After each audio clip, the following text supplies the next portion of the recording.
திடீர்னு பாக்ஸர் வடிவேல் கைது, பிரபல ரவுடி அப்படி தான் வரும்.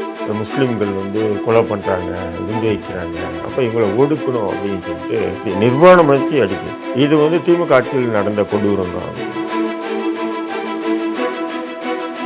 பாக்ஸர் வடிவேலுன்னு சொன்னால் அது உண்மையிலே பார்த்தீங்கன்னா அந்தளவுக்கு உடல் வாகு உள்ள ஒரு நபர். இவருக்கு அடிக்க வர்றது, இவர் அடிக்கிறது, இப்படி சில கொலை வழக்குகள் இந்த 2 கட்டவரையிலே உட்காந்துருப்பாங்க. நம்ம சொன்னது தான் இங்கே நடக்கும். என் பேச்சை எல்லாரும் கேட்பாங்க. உள்ளவன் நேமுள்ள A+ ரவுடி எல்லாமே அப்படி தான் இருப்பாங்க. திமுக பிஜேபி கடுமையான எதிரி. உண்மையிலே பாஜகவுக்கும் திமுகவுக்கும் தான் நல்ல உறவு. இப்போ நான் குற்றவாளி ஆகிட்டேன், நீங்கள் நண்பர் எனக்கு. வெள்ளை ரவி பிரபல ரவுடி, மார்க்கெட் முரளி, இப்படி பிரபல ரவுடிகள்லாம் அப்போ அந்த நேரத்தில் ஜெயிலில் இருக்காங்க. இப்போது புதிய அறிமுகம் ஆச்சி ஹோட்டல் சாம்பார் 50 கிராம் ரூபாய் 20 மட்டுமே. ரெட் நூல் தமிழ் நேயர்கள் அனைவருக்கும் வணக்கம். இன்று நாம் சந்திக்க போகும் சிறப்பு விருந்தினர் இந்திய தேசிய லீக் கட்சியின் மாநில தலைவர் மரியாதைக்குரிய திரு தடா ரஹீம் அவர்கள். சார் வணக்கம். பாக்ஸர் வடிவேலு அப்படிங்கிற பெயர் அடிக்கடி சமூக வலைதளத்தில் நம்ம அந்த பெயரை நம்ம அடிக்கடி கேட்போம். கடைசியாக சார்பட்டா பரம்பரை வரும்போது இந்த வேம்புலி கேரக்டர் அவரை வச்சு தான் எடுத்திருக்கிறாங்க, வில்லத்தனமான ஆள் அப்படிங்கிற மாதிரி எல்லாம் சொல்லியிருப்பாங்க. யார் இந்த பாக்ஸர் வடிவேலு, எப்படி அவர் சிறைக்கு போனார், எப்படி இறந்தார்? யார் அவர் அப்படின்னு சொன்னால் நம்ம அவரை பற்றி பெரிய அளவுக்கு நம்ம சொல்ல முடியாது. ஏன்னா அவரை தெரியாது. பட் அவர் ஒரு பார்த்தீங்கன்னா ஒரு மீனவ சமூகத்தை சேர்ந்த ஒரு நபர், அவரை தான் தெரியும், நமக்கு தெரிஞ்சது. பட் அவருடைய குடும்பம், அவருடைய பிள்ளைகள், அவருடைய மனைவி, அவருடைய அண்ணன் தம்பி, அவருடைய சகோதரிகள், இதெல்லாம் நமக்கு அந்த ஒரு வரலாறெல்லாம் நமக்கு தெரியாது. ஏன்னா நமக்கு அந்த சிறைக்கு வந்த பிறகு சிறையில் தெரியும் யார் இந்த நபர். அப்படிதான் அந்த நேரத்தில் ஒரு பரபரப்பான செய்திகள். நீங்க தடா கேஸ்ல உள்ள இருக்கும்போது அவர் சிறையில் இருந்தார். ஆமாம், சிறையில் இருக்கும்போது இங்கே சென்ட்ரல்ல. ஆமாம், சென்ட்ரலில். அப்போ என்ன ஆகும்னு சொன்னால் ஒரு பரபரப்பான செய்தி வரும். திடீர்னு பாக்ஸர் வடிவேல் கைது, பிரபல ரவுடி, அப்படி தான் வரும். தலைப்பு செய்திகளாக பேப்பரில் வரும். அப்போ யார்? இவர் தான் பாக்ஸர் வடிவேல். ஆனால் அந்த பாக்ஸர் வடிவேலுன்னு சொன்னால் சில பேர் ஒரு மாதிரியாக இருப்பாங்கல்ல, பட் அதுக்கேற்ற மாதிரி ஆள் இருப்பாப்புல. உடல் நல்ல ஒரு கட்டுமஸ்தா, நல்லா கட்டுமஸ்தா. ரெண்டாவது சிறையில் எப்போவுமே ஃபைல் உட்கார வைப்பாங்க. அது எப்படின்னா செவ்வாய்க்கிழமை ஃபைலு, இல்லை புதன்கிழமை வியாழக்கிழமை ஃபைலுன்னுவாங்க. அந்த செவ்வாய்க்கிழமை ஃபைல் வெளியிலேருந்து டாக்டர்ஸ் எல்லாம் வரும், எல்லாம் அவுட்டில் வெளியிலேருந்து வரக்கூடிய மக்கள். செவ்வாய் புதன்ன்றது பிளாக் ஃபைலுன்னுவாங்க, அதுக்கு பேர்.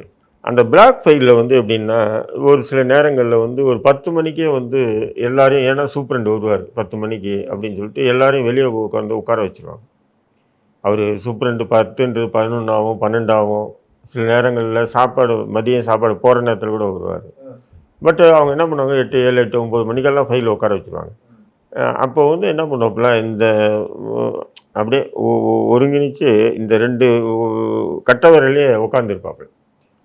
காலில் இப்படி வச்சுக்கிட்டு எல்லாருமே சப்ளாங்கல் போட்டுட்டு உட்காந்தாங்கன்னா இவர் மட்டும் அப்படியே உட்கார. நானும் பார்த்துருக்கேன், என்னடா இப்போ எவ்வளோ நேரம் இப்படி உட்கார முடியும் பார்க்கலான்னு பார்த்தா, அது ஒரு 2 ஹவர் ஆனாலும் சரி 3 ஹவர் அசால்ட்டாக உட்காந்துருப்பாப்புல அந்த கட்டவரையிலேயே. அந்த அதுவும் நான் காலுடைய கட்டவரையில் அப்படியே ஊனிக்கிட்டு அப்படியே உடற்பயிற்சியில் அதிக ஆர்வம் கொண்டு வரும். ஆமாம், அப்படியே உட்காந்துருப்பாப்புல. அதேமாரி நம்ம சினிமாவில் தான் பார்த்துருப்போம்.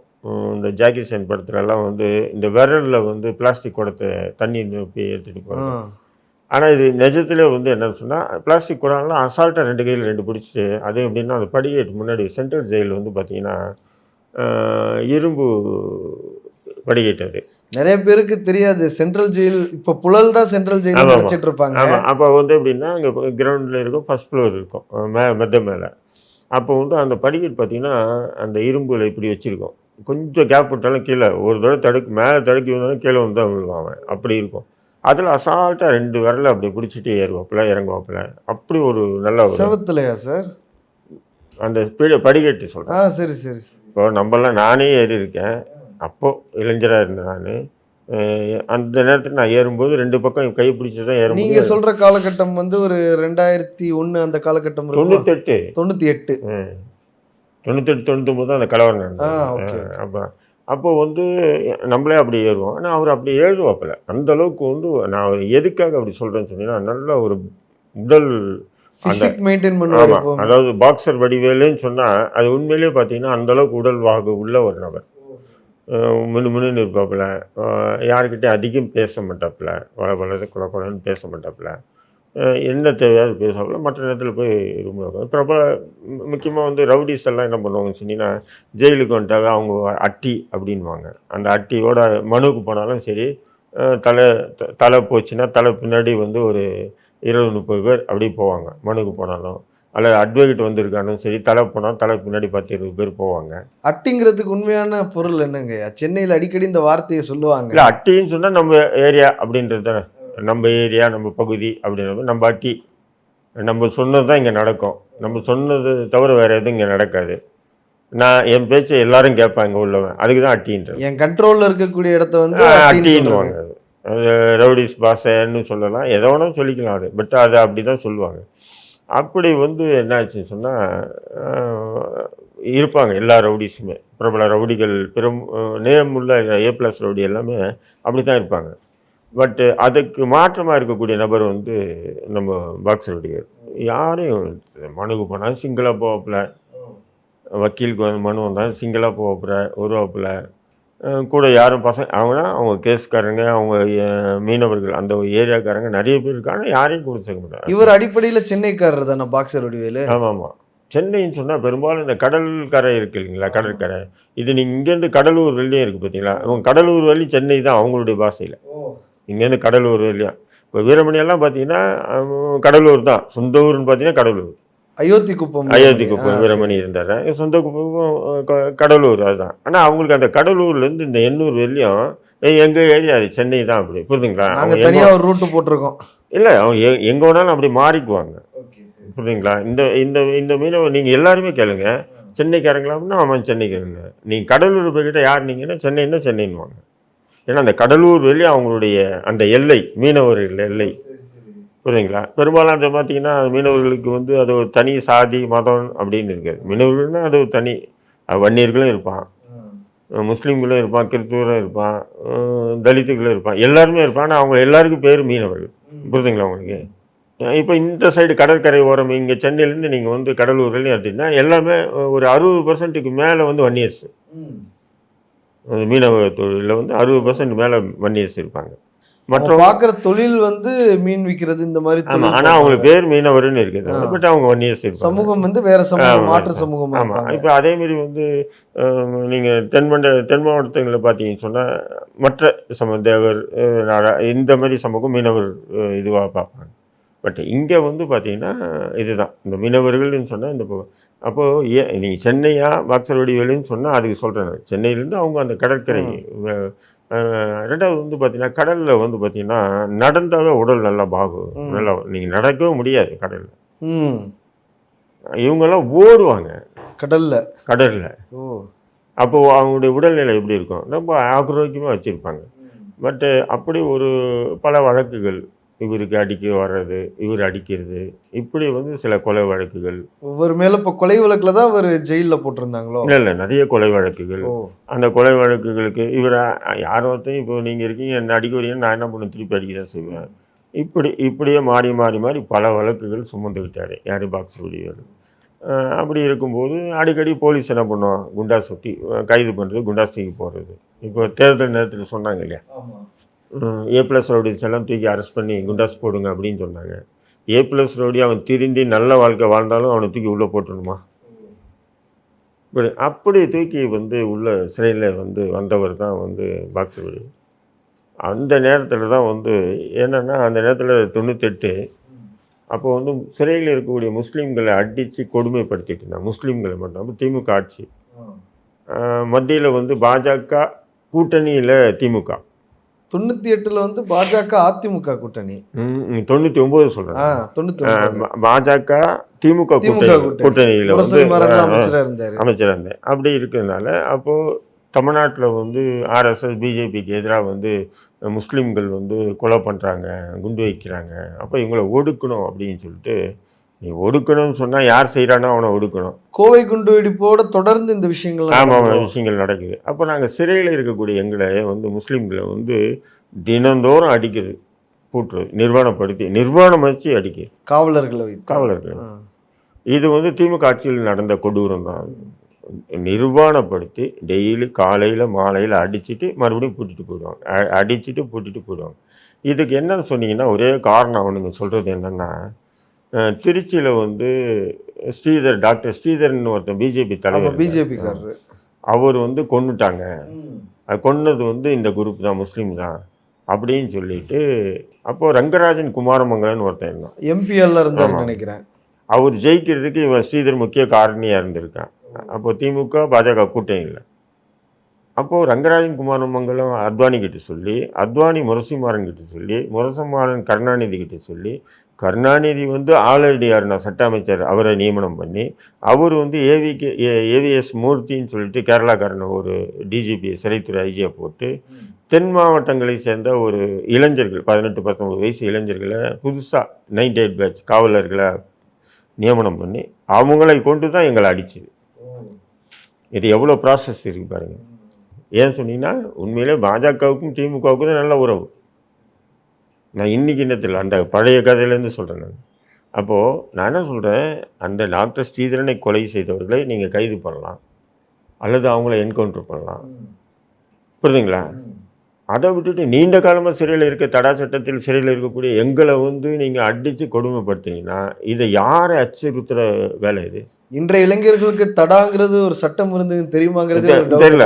தடா பொடால அதான் சொல்கிறேன். நிறைய பேர் என்ன நினைப்பாங்கன்னா உங்க இனிஷியல் தடான்னு கூட நினைக்கலாம். இல்லை இந்த ஆந்திராக்கு பக்கத்தில் தடான்னு இருக்குல்ல, பெரும்பாலும் எனக்கு சில பேர் கேட்குறாங்க, நீங்க அந்த ஆந்திராக்காரன்னு நினைச்சுப்பாங்களோ? ஆமாம், ஆந்திராவுக்கு பக்கத்தில் இருக்கிற தடாவான்னு. இப்போ அவங்ககிட்ட இல்லைப்பா நான் இதுதான் அப்படின்னு சொல்லி விளக்குறது இல்லை, ஆமாம் அப்படின்ட்டு போயிட்டே இருக்குது, புரியுதுங்களா? பெரும்பாலும் தடான்னு சொன்னால் அதான் நினச்சிருக்கேன். தடான்றது ஒரு கொடுஞ்சட்டம். இப்போ எப்படி சொல்லணும்னா மிசாவோட புள்ள அப்படின்னு எடுத்துக்கலாமா? மிசா கூட பார்த்தீங்கன்னு சொன்னால் அதிகபட்சம் 1 வருஷம் தானே. தடாக்கு வந்து வருஷமே இல்லையே, நிர்ணயமே இல்லையே. இப்போ நான் 18 ஆண்டுகள் இருந்தேன் இல்லையா? இப்போ இந்த ராஜீவ்காந்தி வழக்கில் கைதானவங்களும் தடால தானே? தடா சட்டத்தில் தான் தமிழர்கள் நம்ம சொல்கிறோம். தடா சட்டத்தில் இப்போ நான் குற்றவாளி ஆயிடுறேன், நீங்கள் நண்பர், எனக்கு உதாரணத்துக்கு நீங்கள் எனக்கு நண்பர், உங்ககிட்ட வந்து சொல்கிறேன் இதுமாரி இந்த கேஸில் சேர்த்துட்டான், 1 வாரம் இங்கே தங்கிக்கிறேன் அப்படின்னு. நீங்கள் தங்கிக்கின்னு என்னை தங்க வைக்கிறீங்க. தங்க வைக்கிறேன்னா அது டிபார்ட்மெண்ட்டுக்கு தெரிஞ்சிங்கன்னா நீங்களும் தடா குற்றவாளி. இப்போ இவரை இந்த விஷயம் கூட ராஜீவ்காந்தி கேஸ்ல கூட சிவராசனை தங்க வச்சவரை அதே கேஸ்ல தானே அரெஸ்ட் பண்ணி உள்ள. அதான் இப்போ நீங்கள் தடா குற்றவாளி. என்னடா நம்மளை போலீஸ் தேடுறானே, நம்ம என்ன குற்றமாக செஞ்சோம்? ஏதோ வந்தா 2 நாள் தங்கிட்டு போனால் இவ்வளோதான் நம்ம பார்த்தோம். நம்ம என்னடா நம்ம யாருன்னா அட்வைட் பிடிச்சி நம்ம வந்து யாருன்னா பிடிச்சி இடிச்சு இந்த கேஸ் நம்ம மேலே இல்லாமல் ஆக்கணும் அப்படின்னு நீங்கள் என்ன பண்ணீங்க? தலைமுறை வாரீங்க. உங்களை அடைக்கலம் கொடுக்குறான் பார்த்தீங்களா, அவனுக்கும் தடா சட்டம். தடா சட்டம் வந்து நீங்கள் வந்து மிஸ் ஆகலாம் வந்து ஒன்றுமே இல்லை. அதிகபட்சமாக பார்த்தீங்கன்னா 3லேருந்து 6 மாதத்துக்குள்ளே ரிட்டு உடஞ்சிடும் மிஸ்ஸா. அது தடுப்பு காவல் தான். அது மிஸ்ஸாலாம், இந்த குண்டாஸ் மிஸ்ஸாலாம், தடாலாம் அப்படி இல்லை, கொடும் சட்டம். 2வது காவல் நிலையத்தில் வந்து நீங்கள் கொடுக்கக்கூடிய வாக்குமூலம் இருக்குது பார்த்தீங்களா, அது நீதிமன்றம் ஏற்றுக்கொள்ளக்கூடிய ஒரே சட்டம் உலகத்தில் வந்து தடை சட்டம். இப்போ வடிவேல் வந்து குண்டாஸில் அரெஸ்ட் ஆனாரா இல்லை தடா பொடா அந்த மாதிரி சட்டங்கள் இல்லையா? ஒரு சாதாரணமான கேஸில் அரெஸ்ட் ஆகி தான் வந்தவர். நான் எதுக்கு இது சொல்ல வரேன்னு சொன்னால், முஸ்லீம்களை அடித்து அந்த 100 நாள் 3 மாதம் தொடர்ந்து அடிக்கிறாங்க. அடிச்சுட்டு அதன் பிறகு வந்து என்ன ஆகிடுதுன்னா, அந்த கமாண்டர்ஸ் இருக்காங்க இல்லையா, அந்த சிறப்பு காவலர்கள், நான் சொன்னேன் எங்களை அடிக்கிறதுக்காக நியமனம் பண்ணாங்க. இப்போ அவனுங்களுக்குள்ளே என்ன ஆகுதுன்னா, புதுசு எப்போவுமே பார்த்தீங்கன்னு சொன்னால், புதுசாக போலீஸுக்கு சேர்றவன் பாருங்கள், அவனை தான் தூக்கி கமாண்டர் போஸ்ட்டாக போடுவானுங்க. ஏன்னு சொன்னால் அந்த துப்பாக்கி எடுத்து வச்சுட்டு தான் சுற்றுவான், இறங்குவான், நெஞ்ச கூட இறங்க மாட்டான். அதுக்கப்புறம் அந்த கமாண்டர் போஸ்ட்லேருந்து ஏஆருக்கு தூக்கி போடுவாங்க அவனை, புரியுதுங்களா? அந்த ஏஆரில் போடும்போது கொஞ்சம் சுங்கி என்ன பண்ணுவான், துப்பாக்கி எடுத்து இப்படி வைப்பான். அதுக்கப்புறம் ஸ்டேஷனுக்கு வரும்போது துப்பாக்கி இப்படி வச்சுட்டு தூங்குவான். ஏன்னா அந்த சின்ன வயசு இல்லைங்களா, துடிப்பான வயசு. அப்போ இவங்க ஏதோ எல்லையிலேருந்து நம்ம தான் இந்த நாட்டை காப்பாற்றுறோன்ற மாதிரி ஒரு அந்த யூனிஃபார்மும் இந்த சினிமாலெல்லாம் பார்த்துட்டு அதே கெத்துலே வந்து எங்களை அடிச்சுட்டு அடுத்தது என்ன பண்ணுறானுங்கன்னா, அந்த ரவுடிஸ் யார், இங்கே வா, நீ யார், பேருண்ணா, இவனுக்கு வெளியே என்ன பண்ணுறதுன்னா போய் இந்த பசங்க, இந்த சின்ன பசங்க, இந்த வார்டர்ஸு, அந்த 98 பேட்ச்சு வெளியே போய் நையாண்டி பண்ணுறது. என்ன மாதிரி பெரிய ரவுடி, நான் கூப்பிட்டு இல்லை, எப்படி வந்தோம் பார்த்தியா பாரு, எதுக்கு வரான், நீ ஒரு காவலர், சரியில்லை ஒரு காவலர், வேறு ஒன்றும் அதிகாரி கூட இல்லை, காவலர். நீ காவலர் கூப்பிட்டா கைதிகள் வரதான் செய்யும். இவனுங்க உட்காந்து ஆட்டு அடிக்குது. 2வது குடும்பத்தார் வராங்க பார்த்தீங்களா, மனுக்கு விசிட் பண்ண வராங்க. விசிட்டர்கிட்ட வந்து ஒரு தவறாக நடந்துக்கிட்டு, சகோதரி வரலாம், மனைவி வரலாம், அம்மா மகள் வரலாம். வரலாம். பாக்ஸர் வடிவேலு வந்து என்ன பண்ணுறாங்க, நைட்டு வந்து அன்னைக்கு வந்து என்ன பனிஷ்மெண்ட் இருக்கிறதுனால நான் அந்த பிளாக்ல இருக்கேன், சிபி3ல. அப்போ பனிஷ்மெண்ட்டில் இருக்கும்போது பார்க்குறேன், நைட்டு வார்டர்ஸ் போகிறாங்க. ஒரு 12 மணி இருக்கும், நேரம் கூட தெரியல, இருட்டார. யாரை மேலே ஏறுறாங்களே, யாரை பார்த்தா பாக்ஸர் வடிவேலு கூப்பிட்டு போகிறாங்க. ஹாஸ்பிட்டல் கூட்டிட்டு போறாங்களா இல்ல சிறையில இருந்து கூட்டிட்டு போறாங்க வெளியே? மேலே, அதாவது எங்களை செல்ல லாக்அப் பண்ணியிருக்காங்கல்ல, அந்த லாக்கப்பை திறந்து பாக்ஸர் வடிவேலை மட்டும் தனியாக கூப்பிட்டு போகிறாங்க. அது யார் யார் கூப்பிட்டு போகிறாங்க, வார்டன்னா ஒரு 10 பேர் கூப்பிட்டு போகிறாங்க. அந்த 10 பேரை நான் பார்க்குறேன் அந்த வெளிச்சத்தில். சரி, என்னத்துக்கு இந்த நேரத்தில் இவனுங்க கூப்பிட்டு போகிறானுங்க அப்படின்னு சொல்லி அடிக்கிறதுக்கு கூப்பிட்டு போகிறாங்களா, இல்லை இந்த ஆள் வந்து எதுவுமே கஞ்சா பவுடர் எதுவும் அடிக்க மாட்டார, அப்போ எதுக்கு இந்த நேரத்தை கூப்பிட்டு அவருக்கு எந்த கெட்ட கெட்ட பழக்கங்களும் பழக்கம் கிடையாது. இல்லை அப்படின்ற ஒரு சந்தேகம் என் மனசுக்குள்ளே இருந்தது. இதை கூட்டிகிட்டு போன்ட்டு அதுக்கப்புறம் நம்மளை கூப்பிட்டு போனேன். நானும் படுத்துட்டு காலையில் இருந்தால் அப்போ லாக்அப் திறக்கிறாங்க. லாக்அப் திறந்த உடனே டவரில் வந்து எல்லா வார்டர்ஸு எல்லாம் கைதி லாக்அப் வந்து கணக்கு எடுப்பாங்க. அதாவது எந்த பிளாக்கில் எத்தனை கைதிகள் அப்படின்ற மாதிரி, எத்தனை சிறைவாசிகள் எண்ணிட்டிங்களா, எண்ணி அந்த கணக்கு டேலி ஆச்சுன்னா ஒரு பெல்லு டிங்குன்னு அடிப்பாங்க. அப்போது வந்து பார்த்திங்கன்னா வார்டர்ஸுக்குள்ளே வந்து பார்த்திங்கன்னு சொன்னால் ஒரு விதமான சலசலப்பு கசகசன்னு இருக்குது வார்டர்ஸ்குள்ளே. எல்லாமே அந்த கணக்கு முடிஞ்ச உடனே எல்லாம் ஓடுறதுலே இருக்காங்க. என்னடா இது எல்லாமே ஒரு மாதிரியாக இருக்குது ஜெயிலில், என்ன அப்படின்னு எங்களை போன்ற நபர்களுக்கு அப்படியே பார்க்குறோம், வாட்ச் பண்ணிகிட்டே இருக்கோம். அப்போ தான் வந்து பாக்ஸர் வடிவில் அடித்து கொண்டுட்டாங்க. யார பாக்ஸர் வடிவில் அடித்து, யார் பேர் அந்த சூப்பரண்ட் பேர் ராமச்சந்திரன். ஓ சரி. இப்போ சமீபத்தில் வந்து சில யூடியூப்லலாம் இன்டர்வியூ கொடுத்துட்டு ஆமா. டிஐஜின்னு இன்டர்வியூ, அவர் தான் அவருடைய ஆர்டர்லேயே இருந்தோம். ஆர்டர்லி அப்படின்னு சொன்னால், இப்போ ஒரு அதிகாரி இருப்பார், சிறையில் சின்ன வழக்கில் வந்திருக்கவங்க அவர் வந்து ஆர்டர்லி மாரி வேலை செய்வாங்க. அவருடைய வேலை எல்லாமே செய்வாங்க. அதிகாரிகளுக்கு தேவையான வேலைகள்லாம் செய்யணும் ஆர்டர்லி அப்படின்னு. அந்த ஆர்டர்லி வந்து சொல்கிறாப்புல இதேமாரி பாக்ஸர் வடிவில் அடித்து கொண்டுட்டாங்க, டெப்டி ஜெயிலர் அடித்து கொண்டுட்டாரு அப்படி. இப்போ ஜெயக்குமார்னு சொல்லி டெப்டி ஜெயிலர். ஆமாம், அவர் தானே இறந்தார். ஆமாம், இறந்தார் ஜெயக்குமார் ஜெயிலர். அப்போ என்ன ஆச்சுன்னு சொன்னால், கைதி சிறைவாசிகள்லாம் ஒன்று கூறாங்க, கசகசன்னு ஆகுது. அப்போ 2000 கைதி சிறைவாசிகளுக்கு மேலே சென்ட்ரல் ஜெயிலில்.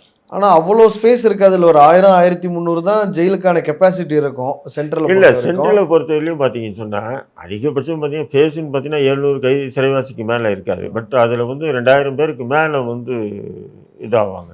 பட் அவ்வளோ ஒன்றும் தெரியாது, நல்லா தான் இருக்கும். ஏன்னா அது வெள்ளைக்காரன் கட்டின அந்த கட்டிடங்கள், கடற்காற்று பக்கத்தில் இருக்குது. அதனால் அந்த எரிச்சல் மற்ற சிறையில் இருக்க மாதிரி கூட இங்கே இருக்காது. அதனால வந்து அட்ஜஸ்ட் ஆகிட ஓடும். சிட்டிக்கு சென்ட்ரல் இருந்து இல்லை ஃபர்ஸ்ட் ஜெயில், சென்ட்ரல் ஆப்போசிட்டில் ரயில்வே ஸ்டேஷன். இந்த அது ரயில்வே இடம், அது அந்த சென்ட்ரல் ஜெயிலில் இருந்தது ரயில்வே இடம். அவன் கேஸ் போட்டு ரயில்வே எடுத்துக்கிட்டான். அதனால தான் இங்கே அங்கே போனது, புழலுக்கு போனது. அப்போது வந்து எல்லாருமே சொல்லும்போது, அப்போது வெள்ளை ரவி பிரபல ரவுடி, நாகேந்திரன், அப்புறம் வந்து திருநா அப்படின்னு சொல்லிட்டு திருநா அப்படின்னு சொல்லி இவங்கெல்லாம் ஜெயிலில் அந்த பிரபல ரவுடி, மார்க்கெட் முரளி, இப்போ எல்லாருமே பெரும்பாலும் இறந்துட்டாங்க. எல்லாம் அது திருநாவை மட்டும் இருக்காப்புல, திருநா இந்த மாதிரி சில பேர் இருக்காங்க, நிறைய பேர் இறந்துட்டாங்க. இப்படி பிரபல ரவுடிகள்லாம் அப்போ அந்த நேரத்தில் ஜெயிலில் இருக்காங்க. அப்போ அந்த மீனவர் குப்பம் அங்கத்து, அதாவது பாக்ஸர் வடிவேலுடைய நண்பர்கள் அவங்க கூட வந்தவங்க இருக்காங்களே 10-20 பேர் சேர்ந்துட்டு ஒவ்வொரு ரவுடியையும் பார்த்துட்டு, அண்ணா என்னண்ணே அண்ணனே போட்டாங்க, நாளைக்கு இப்படியே விட்டிங்கன்னா உங்களையும் போட மாட்டாங்க, என்ன நிச்சயம் பேச ஆரம்பிச்சிட்டாங்க அப்படின்னு சொல்லி ஜெயிலில் பேசுகிறாங்க. ஆனால் பிரபல ரவுடி எல்லாம் வந்து வேண்டான்னு தான் ஒதுங்குறாங்க. சரி, அதாவது அவர் போலீஸ் கூட்டிட்டு போறத கடைசியா எல்லாரும் பார்த்தாங்க. அதன் பிறகு அவர் எல்லாரும் பார்க்க, நான் பார்த்தேன், அவர் போய் வார்டர்ஸ் கூட்டும் போது நான் பார்த்தேன். காலையில் வந்து தகவல் சொல்கிறாங்க, அவர் அடித்து கொன்னுட்டாங்கன்னு சொல்கிறாங்க, எல்லாமே நடக்குது. அப்போது வந்து பார்க்குறாங்க, முடியல. அதன் பிறகு என்ன பண்ணுறாங்கன்னா, அந்த எண்ணூர் சேர்ந்த அந்த மக்கள் எல்லாம் ஒன்று கூடி, இவனுங்களெல்லாம் நினச்சா நம்ம வேலைக்காக நம்ம வந்து பார்த்துக்கலாம், அண்ணனே செத்துட்டா நம்ம எதுக்கு உயிர் வாழ்ந்து அப்படின்னு சொல்லி அதில் ஒரு 30-40 பேர் தான் துணிஞ்சு இறங்கினாங்க. ஆதரவாளர்கள்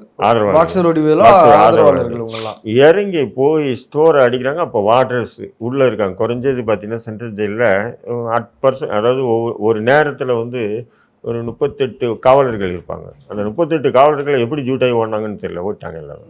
அப்போ காவலர்கள் இல்லாமல் சிறையாயிடுச்சு ஜெயில். அப்போ அந்த 60 பேர் கைதிகள் கண்ட்ரோலில் அந்த சிறை வந்து காவலர்கள்லாம் ஓடிட்டாங்க. காவலர்கள் ஓட்டாங்க. அப்புறம் இவங்க இதுக்கு போய் அடித்து அதை இதுன்னு சொல்லி அவங்க எல்லாத்தையும் எடுத்துகிட்டு வந்துட்டானுங்க. அந்த பவுட்ரு கஞ்சா கிஞ்சா, அதாவது சில நேரங்களில் சில பேர் வந்து அவன் வேலையை காட்டுவான் இல்லைங்களா. அதேமாரி இந்த கஞ்சா அடிக்கிறவன் பவுட்ரு அடிக்கிறவன்லாம் என்ன பண்ண பார்த்துட்டு இருந்தான். அந்த பவுட்ரு எங்கே வச்சுருப்பாங்க தெரியும் அவனுக்கு. அதை போய் அடிக்கிறது, அடித்து எடுக்கிறது, புரியுதுங்களா. இப்படி ஒரு கலவரத்துக்கு நடுவில் அப்படியும் சில பேர் அப்படியே செஞ்சு இறங்கிட்டாங்க. கைதிகள் எடுத்து அடிச்சுக்கிட்டு பண்ணும்போது அப்போ வந்து அது கட்டு கடங்காத ஒரு கூட்டம். ரொம்ப நன்றிங்கய்யா, இவ்வளோ நேரம் எங்களுக்காக நேரம் தந்து நேர்காணல் அளித்ததற்கு. 2026 சிறுபான்மையினர் ஓட்டு யாருக்கு போகுதுங்கிறத உங்களோட சேர்ந்து நானும் பொறுமையாக பார்க்கறதுக்கு காத்திருக்கிறேன். ரொம்ப நன்றி. இப்போது புதிய அறிமுகம் ஆச்சி ஹோட்டல் சாம்பார் 50 கிராம் ரூபாய் 20 மட்டுமே.